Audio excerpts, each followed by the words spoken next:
Hey everyone, thanks for tuning into the quick tips section here of Musician U magazine. Here's what I want to do. I want to cover a few grooves that I think are very important. You have to know these grooves if you're a drummer.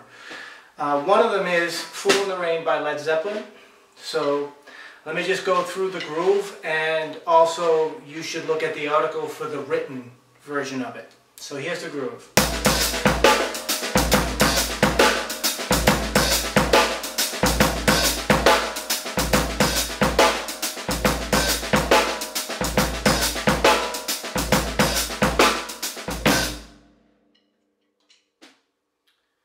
So that's the groove to Fool in the Rain. Every drummer should know it. The next groove that I want to cover is the groove to We Believe by the Red Hot Chili Peppers. I believe that everybody should know this as well. It's a really cool groove.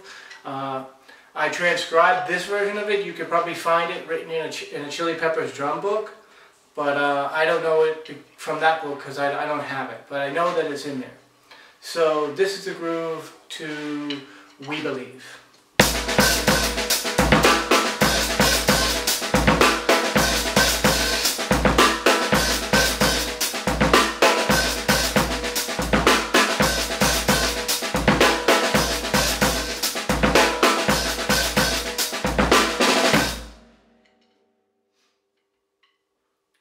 You'll notice in my version that I changed the open hi-hat several times. That's just because he does that throughout the song.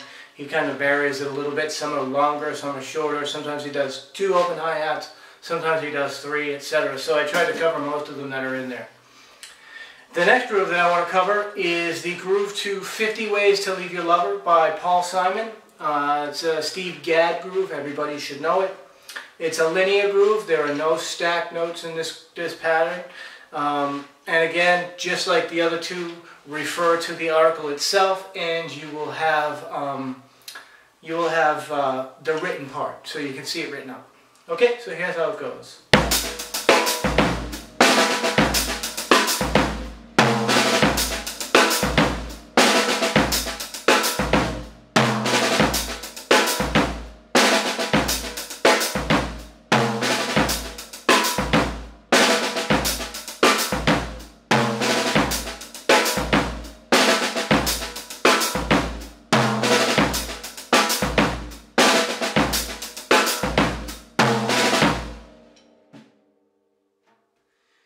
And finally, I want to cover just a section of the song by Maroon 5 called If I Never See Your Face Again. And the reason why I want to cover this is because I really like what they do for the pre-chorus.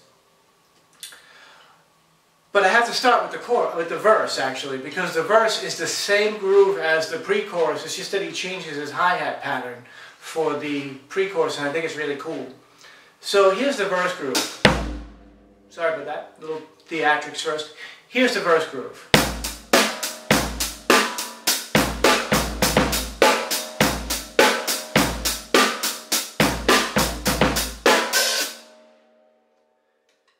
Now what he does during the pre-chorus is he changes his hi-hat pattern.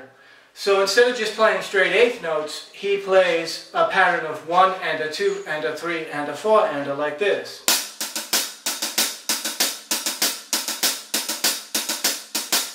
But he keeps the same bass and snare drum variation. So when you add those together, you'll get this. I'll play 1 time through the verse, and then I'll hit the pre-chorus.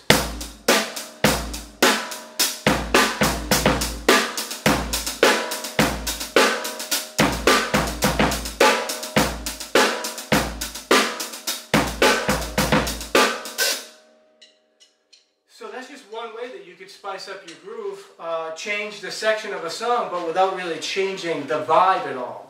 You know, it's just a little hint of something different. I didn't play the open hi-hat notes that he plays in the pre-chorus, but I'll notate them in the article. I just wanted to make the point that you could change up your hi-hat pattern and not change much more, and it would still be killing. Thanks for tuning in. These are what I call the quick tips sections of Musician U magazine. So tune in next time. Thanks again. Bye-bye.